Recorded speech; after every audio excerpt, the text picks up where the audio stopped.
Welcome to Buddha IAS। Hello everyone, आपका स्वागत है आज के करंट अफेयर्स में। आज हम बात करेंगे 11 जून के करंट अफेयर्स की। आपको थोड़ा सा यहाँ इन्फॉर्मेशन मैं एक बार और फिर से दे दूँ। हमारी सीरीज में वही करंट अफेयर्स कराया जाएगा जो एग्ज़ाम के पॉइंट ऑफ व्यू से बहुत ही इम्पोर्टेंट होगा। अदरवाइज बहुत सारे करंट अफेयर्स चैनल पढ़ाते हैं, लेकिन कोई भी करंट अफेयर्स उठा के दे देते हैं कि इसकी मृत्यु हो गई, इसकी कोई मतलब नहीं है। आप वही पढ़िए जो एग्ज़ाम के पॉइंट ऑफ व्यू से बहुत इंपॉर्टेंट हो। और उसके साथ साथ अगर हमारे पास करंट अफेयर्स के क्वेश्चंस कम होते हैं तो हम आपको और भी रिलेटेड करंट अफेयर्स की बात करते हैं, और इसके बाद कुछ स्टैटिक्स जीके की भी बात करते हैं। तो आप मिस मत करिए इस सीरीज को, क्योंकि ये बहुत इंपॉर्टेंट होती है आपके लिए। और ये सीरीज हमारी डेली सीरीज आती है, 10 से 11 बजे के आसपास अपलोड होगी। और हम 15-16 तारीख से एक सीरीज और स्टार्ट करने वाले हैं अपनी इकोलॉजी और इन्वायरमेंट की, जिसको UPPCS, UPSC या वेरियस एग्ज़ाम के लिए महत्वपूर्ण है। अगर आपने अभी तक इसको सब्सक्राइब नहीं किया तो इसको सब्सक्राइब कर लें, ताकि मेरे हर वीडियो की नोटिफिकेशन आपको मिल सके। अगर मैं कोई नई सीरीज़ शुरू करता हूं उसके बारे में आपको इन्फॉर्मेशन मिले। अगर आप इस वीडियो का PDF चाहते हैं तो आप मुझे इन IDs पे फॉलो कर सकते हैं। टायरलेस सोल हमारा चैनल ज्वाइन कर सकते हैं, इंस्टाग्राम में मुझे फॉलो कर सकते हैं, और फेसबुक पेज पर भी मुझे फॉलो कर सकते हैं। तो चलिए शुरू करते हैं हम आज का अपना करंट अफेयर्स, और देखते हैं कि आज के करंट अफेयर्स में क्या क्या इंपॉर्टेंट है और क्या इंपॉर्टेंट है, कितने क्वेश्चंस मिले हैं आज करंट अफेयर्स में जो बहुत ही इंपॉर्टेंट हैं। बाकी बहुत सारे करंट अफेयर्स हैं लेकिन उनका कोई मतलब नहीं होता है। कल हमने आपसे एक प्रश्न पूछा था, उसका आंसर पहले आपको आज बता देते हैं। निम्नलिखित पर विचार कीजिए। प्रकाश संश्लेषण है, श्वसन है, जैव विविधता है, ज्वालामुखी क्रियाएं हैं, जैव पदार्थों का अपक्षय है। उपर्युक्त में से कौन सी क्रियाएं पृथ्वी के कार्बन चक्र में CO2 जोड़ती हैं? सीधा सा क्वेश्चन है, इन चारों में से कौन सी क्रिया पृथ्वी के चक्र में कार्बन डाइऑक्साइड को जोड़ती हैं? तो 1, 4 या 2 और 3, या 2, 3 और 4, या 1, 2, 3, 4। तो इसका सही आंसर आप बताइए। तो इसका सही आंसर हो जाएगा 2, 3 और 4। कौन कौन सा? 2 श्वसन, जैव पदार्थों का अपक्षय और ज्वालामुखी क्रियाएं। ये सब प्रकाश संश्लेषण CO2 नहीं जोड़ता है, सिर्फ श्वसन और जैव पदार्थों का अपक्षय और ज्वालामुखी क्रियाएं ही कार्बन डाइऑक्साइड को जोड़ती हैं। पृथ्वी के कार्बन चक्र में कार्बनिक पदार्थों के अपघटन, जीवधारियों द्वारा श्वसन प्रक्रिया से, ज्वालामुखी प्रक्रियाओं से, जीवाश्म ईंधनों के दहन इत्यादि से कार्बन डाइऑक्साइड पहुँचती है। स्वपोषित पौधे प्रकाश संश्लेषण की क्रिया द्वारा कार्बोहाइड्रेट के निर्माण में वायुमंडलीय कार्बन डाइऑक्साइड ग्रहण करते हैं, न कि विमोचित अथवा जोड़ते हैं। तो यहाँ ध्यान रखना है, हमारा ऑप्शन 2, 3 और 4 सही होगा। यहाँ एक और बात लिखी है, प्रकाश संश्लेषण क्या काम करते हैं? प्रकाश संश्लेषण की क्रिया द्वारा कार्बोहाइड्रेट के निर्माण में वायुमंडल कार्बन डाइऑक्साइड ग्रहण करते हैं। ठीक है, वायुमंडल के निर्माण में। चलिए शुरू करते हैं आज का प्रश्न। कोरल ट्रायंगल डे कब मनाया जाता है? तो कोरल ट्रायंगल डे होता है हमारा, ये 9 जून को होता है। इसका सही आंसर है 9 जून को। किस संस्था ने कोविड-19 के लिए नैनो तकनीक आधारित डिसइंफेक्टेंट स्प्रे का विकास किया है? IIT Guwahati, IIT Indore, IIT Bengaluru या DIIT पुणे? तो इसका सही आंसर हो जाएगा DIIT पुणे। कोविड-19 जो महामारी से एक और बहुत महत्वपूर्ण बात है कि रेमन मैग्सेसे पुरस्कार को रद्द कर दिया गया 2020 में। उसका कारण क्या है? 2019 में दिया गया था, रवीश कुमार को मिला था भारत की तरफ से। तो ये बहुत महत्व मैग्सेसे पत्रकारिता के क्षेत्र में दिया जाता है।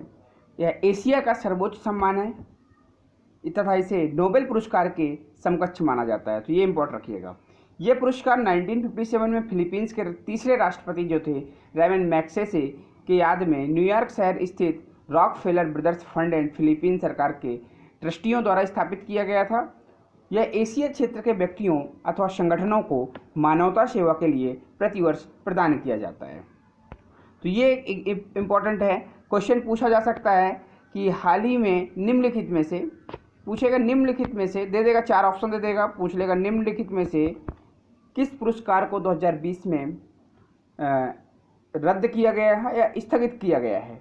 तो आपको बताना है, जो भी ऑप्शन हो उसमें जितने भी पुरस्कारों को स्थगित किया गया हो या जितने भी पुरस्कार दिए गए हों। एक बात और, यहाँ पे जो कश्मीर में विदेशी आतंकियों को मारने में शहीद हुए थे नायब सूबेदार सोमवीर समेत 9 लोगों को शौर्य चक्र मिला था। ये 26 जैन को मिला था। वीरता पुरस्कार कह सकते हैं, शौर्य चक्र।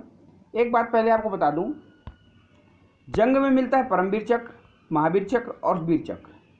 अगर जंग के लिए आप काम करते हैं, जंग में लड़ जाते हैं या जीत कर आते हैं या अपना योगदान देते हैं। शांति स्थापित करने में आपका योगदान क्या होता है? तो ये डिफेंस में मिलता है अशोक चक्र, कीर्ति चक्र और शौर्य चक्र। तो याद रखना है, परमवीर, महावीर, वीर, अशोक चक्र, कीर्ति चक्र, शौर्य चक्र। ये शांति और जंग दोनों के लिए अलग अलग है। वीर चक्र मिला था 2019 में अभिनंदन कुमार को, 2019 में मिला था अभिनंदन कुमार को। और कीर्ति चक्र मिला था 2019 में प्रकाश जाधव को, प्रकाश जाधव को। तो ये वीरता पुरस्कार 9 लोगों को मिला, शौर्य चक्र 9 लोगों को मिला। लेफ्टिनेंट कर्नल ज्योति लामा, नायब सूबेदार सोमवीर सिंह, मेजर कॉन्जेबम विजेंद्र सिंह, नायब सूबेदार नरेंद्र सिंह नायक और नरेश कुमार, और सिपाही थी एक कर्णदेव ओरांव को। इन सभी को शौर्य चक्र से सम्मानित किया गया। तो ये चीज़ें महत्वपूर्ण हो सकती हैं। अपने लाल होने के कारण हाल ही में चर्चा में रही लोनार झील, ये किस राज्य में है? ये लाल क्यों हुई? अभी मुंबई में साइक्लोन आया था और उसी कारण, कुछ बैक्टीरियाज के कारण ये लाल दिखाई देने लगी।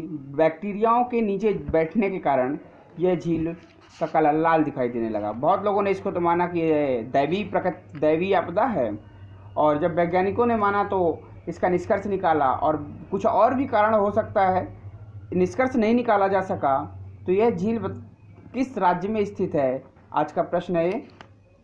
इम्पोर्टेंट बात है कि बेसिकली ऐसा हो जाता है कभी कभी कि अगर ऐसी बात आती है तो लोग दैवी आपदा भी मान लेते हैं। तो इसका क्या कारण हो सकता है कि इसका लाल क्यों हो सकता है इसका कलर? तो ये झील सबसे पहली बात तो ये महाराष्ट्र में है, लोनार। हम इसको मानते हैं कि ये ज्वालामुखी के क्रेटर से बनी हुई झील है। क्रेटर क्या होता है? अगर यहाँ से ज्वालामुखी का उद्गार होता है इस तरह, तो यहाँ जो एक जगह स्पेस बचती है, तो इस जगह बनने में कुछ सालों बाद पानी भर जाता है, और अगर वो ज्वालामुखी इनएक्टिव है तो कभी निकलेगा नहीं, और वहाँ पे अगर पानी भर जाएगा तो उसे हम एक झील दे देते हैं, तो इसे हम क्रेटर लेक भी बोलते हैं। तो भारत में एक क्रेटर लेक का एग्जाम्पल है, क्रेटर लेक का एग्जाम्पल है। तो ये है महाराष्ट्र में, इसका सही आंसर है महाराष्ट्र। और यहाँ पे बात करें कि राजस्थान में कौन कौन सी झील हैं, तो राजस्थान में है आपका बहुत इंपॉर्टेंट झील है, जैसे राजसमंद। राजस्थान में कौन सी हैं? राजसमंद राजस्थान में, पिछौला राजस्थान में है, सांभर भी राजस्थान में है, और भी बहुत इंपॉर्टेंट लेक्स राजस्थान में है। लुनक, रनसर, जयसमंद झील, फतेह सागर, डिडवाना भी राजस्थान में है। केरल में कौन कौन सी इंपॉर्टेंट लेक हैं? तो केरल की इंपॉर्टेंट लेक याद रखिएगा, वेम्बनाड, अष्टमुडी, पेरियार, और केरल में पेरियार नेशनल पार्क भी है।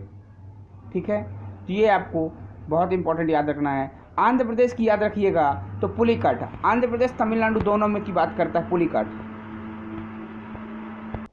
पुलिकट आंध्र प्रदेश और तमिलनाडु दोनों में है। तो आंध्र प्रदेश में अगर हो जाएगा तो पुलिकट, ये आंध्र प्रदेश में है। तो ये एग्जाम के पॉइंट ऑफ व्यू से बहुत इंपॉर्टेंट क्वेश्चन है।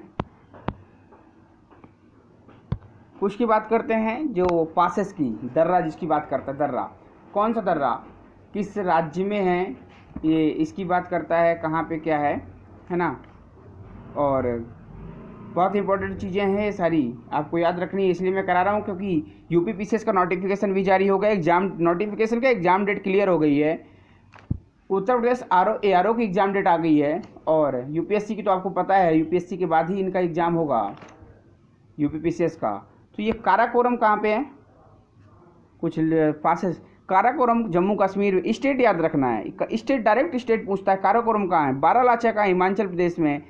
जम्मू कश्मीर में कौन कौन से, पहले ये देख लेते हैं। जम्मू कश्मीर में काराकोरम, पीर पंजाल, बनिहाल, तो ये जम्मू कश्मीर में है। काराकोरम, बारालाचा हिमाचल प्रदेश में है, रोहतांग हिमाचल प्रदेश में है, सिपकिला हिमाचल प्रदेश में है, माना उत्तराखंड में है, नीति उत्तराखंड में है, नाथुला सिक्किम में है, बालघाट, थालघाट, पालघाट, ठीक है, ये भोर घाट है महाराष्ट्र में है, भोर घाट, थालघाट, पालघाट ये महाराष्ट्र में है। तो ये इंपॉर्टेंट दर्रे हैं, आपको याद रखना है, क्योंकि एग्जाम में अक्सर पूछा जाता है कि ये दर्रा निम्नलिखित में से कहाँ है, क्योंकि ये भी एक महत्वपूर्ण टॉपिक है। और हम ये सारी छोटी छोटी अगर स्टैटिक जीके करते करते हम सारा क्वेश्चंस कराएंगे आपको, और स्टैटिक जीके का एक पार्ट आपको एक टाइम पर पूरा क्लियर हो जाएगा। आप बस थोड़ा सा ध्यान से पढ़िएगा, मिस मत करिए कोई भी चीज़। अगर आप जब भी आपने मिस किया तो फिर मामला थोड़ा सा गंभीर हो जाएगा। इससे बेहतर है कि आप वही पढ़िए जो आपके एग्ज़ाम में आने वाला हो। आप कोई भी ऐसी फर्जी करंट अफेयर्स के क्वेश्चन मत देखिए जिससे कोई ताल्लुकात ही नहीं है एग्ज़ाम का, पूछा ही नहीं जाता है। और मैं इससे गारंटी करता हूँ, गारंटी लेता हूँ कि मेरी सीरीज़ से जितना भी क्वेश्चन आएगा, इस सीरीज़ से बाहर नहीं जाएगा करंट अफेयर्स का क्वेश्चन, ये मैं आपको गारंटी देता हूँ। बंगाल का प्रथम गवर्नर कौन था, कुछ गवर्नर्स की बात कर लेते हैं। ये बंगाल की बात कर रहा है, ना कि भारत की। पहले तो बंगाल के गवर्नर से स्टार्ट करते हैं, बंगाल से अपना बंगाल प्रेसिडेंसी से। तो रॉबर्ट क्लाइव पहले बंगाल के गवर्नर थे।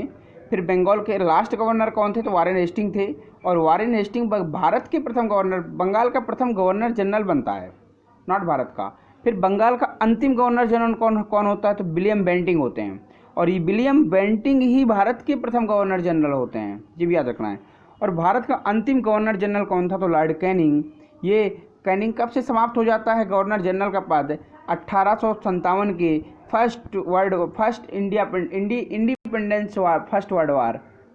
First independence war of India की बात करें तो यहाँ से लॉर्ड कैनिंग लास्ट अंतिम गवर्नर जनरल होते हैं भारत के, और यहीं से एक वायसराय का पद शुरू होता है।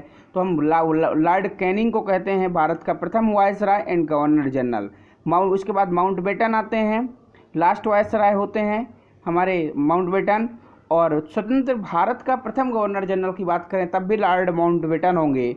और भारत के प्रथम भारतीय गवर्नर जनरल की बात करें तो सी राजगोपालाचारी होंगे। और स्वतंत्र भारत का अंतिम गवर्नर जनरल की बात करें तो भी सी राजगोपालाचारी होंगे। तो ये चार्ट बहुत इंपॉर्टेंट है, इसको आप याद रखना है ताकि कुछ भी मिस ना हो आपसे। और मुझे उम्मीद है कि इस कोविड-19 के चलते आपकी पढ़ाई धूमधाम से कर रहे होंगे। मैं फिर शुभकामनाएं आपको देता हूं। आप ऐसे ही पढ़ते रहिए, मेरे वीडियो जैसे ही देखते रहिए, मुझे ऐसे ही सपोर्ट करते रहिए, और मैं आपको मैटर प्रोवाइड कराता रहूं। तो thanks for watching this video.